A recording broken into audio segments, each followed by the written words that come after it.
आप सभी का एग्जाम डिग्री के यूट्यूब स्टडी प्लेटफॉर्म में स्वागत है। जैसा कि मैं आपके लिए डेली का डेली टॉपिक वाइज बेहतरीन क्लास लेकर आता हूं। आपने इससे पहले हिंदी साहित्य का इतिहास, हिंदी साहित्य का काल विभाजन, आदिकाल के बाद भक्तिकाल, भक्ति के बाद रीतकाल, रीतकाल आधुनिक, आधुनिक द्विवेदी काव्य, द्विवेदी काव्य के बाद छायावाद, छायावाद के बाद प्रगतिवाद, अब पढ़ने जा रहे हैं प्रयोगवाद। और उसके अलावा 1500 प्लस मॉक टेस्ट जो इस मॉडल पेपर के द्वारा लगाए जा चुके हैं इसी क्लास में। अगर वो वीडियो आपने नहीं देखी तो पीछे जाकर आप देख सकते हैं। ठीक है, तो स्टार्ट करते हैं आज प्रयोगवाद।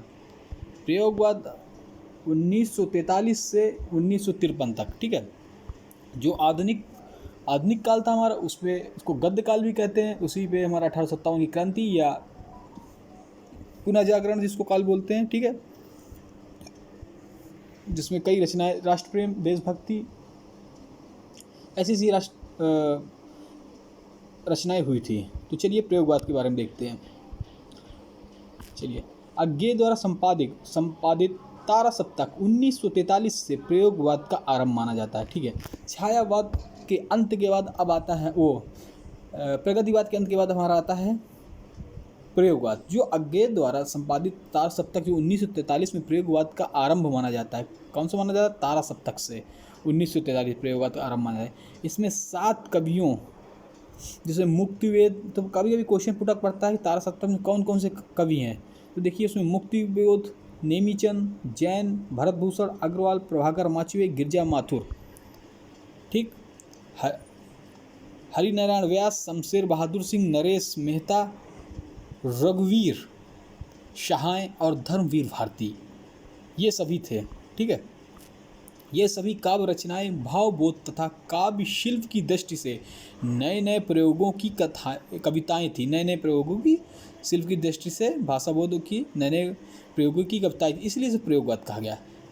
इसलिए कविता को प्रयोगवादी काव्य कहा गया है। ठीक है, प्रयोगवादी के प्रवर्तक अज्ञे। तो ये क्वेश्चन पूछा, प्रयोगवाद के प्रवर्तक कौन माने जाते हैं? भैया अज्ञे। इससे पहले हमने देखा था, भारतेन पढ़ाया था आपको छायावाद। इससे बताइए छायावाद के प्रवर्तक कौन है? ठीक है, पूरा प्रयोगवादी कविता में नए सत्यों, नई यथार्थताओं का जीवन बोध है और उन सभी सत्यों के साथ रागात्मक संबंध भी है।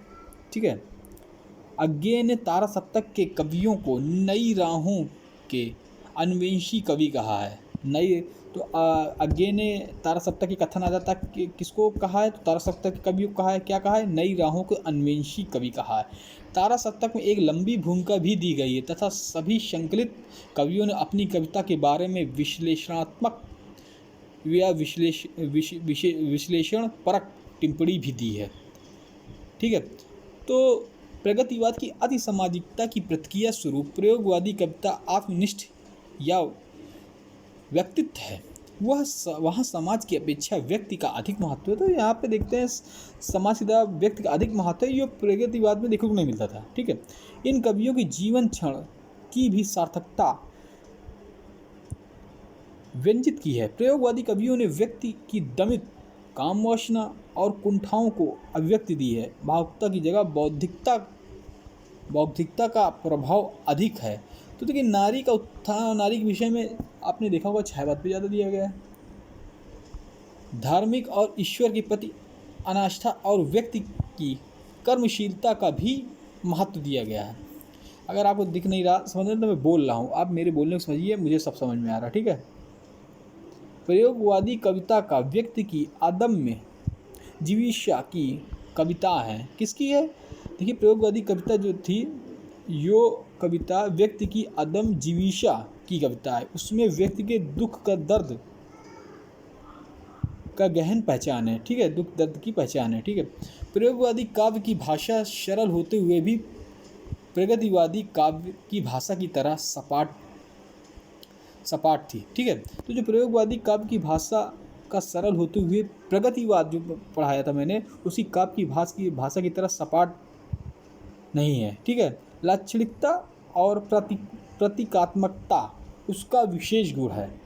ठीक है, ये सब देखिए, ये एक एक चीज़ आना चाहिए। लचीलता, प्रयोगवादिता, प्रत्यात्मकता, सपाट, ये सब आने चाहिए, क्योंकि ये ऐसे हिंट दे देंगे और पूछ लेगा आपको छायावाद में है कि नहीं, छायावाद का 2-3 डाल देगा। तो ये चीज़ आपको आना चाहिए। इसीलिए आपको समझ में नहीं आ रहा तो मैं बोल रहा हूँ, आप मेरे कहने पर ध्यान दीजिए। नवीन प्रतीकों और बिंबों की रचना भी हुई, तो किसमें हुई है भाई? हमारे प्रयोगवादी में। ठीक है, मूल्यांकन देख लेते हैं। प्रयोगवादी काव्य के व्यक्ति अंत संघर्ष काव्य है, उसमें क्षण अनुभूति और जीवन की सूक्ष्म संवेदनाओं की प्रभावशाली अभिव्यक्ति हुई है। वह वस्तुतः मध्यम वर्गीय जीवन की आशाओं, अनुभूतियों, कुंठाओं का काव्य है। ये इसमें मध्यम वर्गीय जीवन की आशाओं जैसे और उनकी अनुभूति, कुंठाओं का भी काव्य कहा जाता है। किसे कहा जाता है? प्रयोगवादी काव्य कहा जाता है। ये क्वेश्चन पूछा होता है। प्रयोगवादी सीमित समय में हिंदी कविता का महत्वपूर्ण प्रभाव सिद्ध हुआ। तो महत्वपूर्ण प्रभाव कौन सिद्ध हुआ? प्रयोगवाद। बाद में यही काव्य धारा नई कविता के रूप में सामने आई। तो अब देखते हैं नई कविता। ठीक है, नई कविता के रूप में कौन आया? प्रयोगवाद आपका। ठीक है, अब प्रयोगवाद के प्रवक्ता कौन है? अज्ञेय जी हैं। चलिए, अब इसके बाद कल पढ़ेंगे नई कविता 1954 से 1965। तो यहाँ तक हम लोग ने प्रयोगवादी पढ़ ली, इनके कवि पढ़ लिए। कौन से कवि थे? तारा सप्तक पे 7 कवि थे। मुक्तिबोध नेमीचंद 1951 से 1943 से 1953 था। ठीक है, हरिनारायण माथुर व्यास, शमशेर बहादुर सिंह। तो यहाँ से तारा सप्तक अज्ञेय द्वारा चालू हुआ, अज्ञेय द्वारा संपादित किया गया 1943 से। ठीक है, अगर आपको क्लास अच्छी लगी और तो चैनल को सब्सक्राइब करिए, लाइक शेयर करिए। देखिए, आपके लिए एग्ज़ाम नगरी इतना कुछ लाता है। इसके साथ पेट के भी मॉडल पेपर चालू करती हैं, वो भी निःशुल्क। ये आप सबके लिए निःशुल्क है, कोई भी इसका कोई चार्ज नहीं है। इसमें मेहनत लगती है, आप सबके लिए बनाया जाता है। तो कृपया इसको सपोर्ट करने के लिए चैनल को सब्सक्राइब कर दीजिए, फिर बेल आइकन दबा दीजिए, लाइक और शेयर कर दीजिए। सब्सक्राइब इसको कर चैनल को आगे बढ़ाइए, आपका ही चैनल है ये। ठीक है, सब्सक्राइब जरूर करिए। अगर आप देखते हैं तो सब्सक्राइब जरूर करिए। इसके साथ साथ विद्यार्थी दैनिक जीवन से जुड़ी हुई कोई भी सूचना हो, चाहे विज्ञापन संबंधी हो, नौकरी संबंधी हो, शिक्षा संबंधी हो, उसकी सूचना आपको एग्ज़ाम नगरी आपके सब कुछ जरूर लाएगा। तो चलिए, चैनल को लाइक करें, शेयर करें, सब्सक्राइब करें।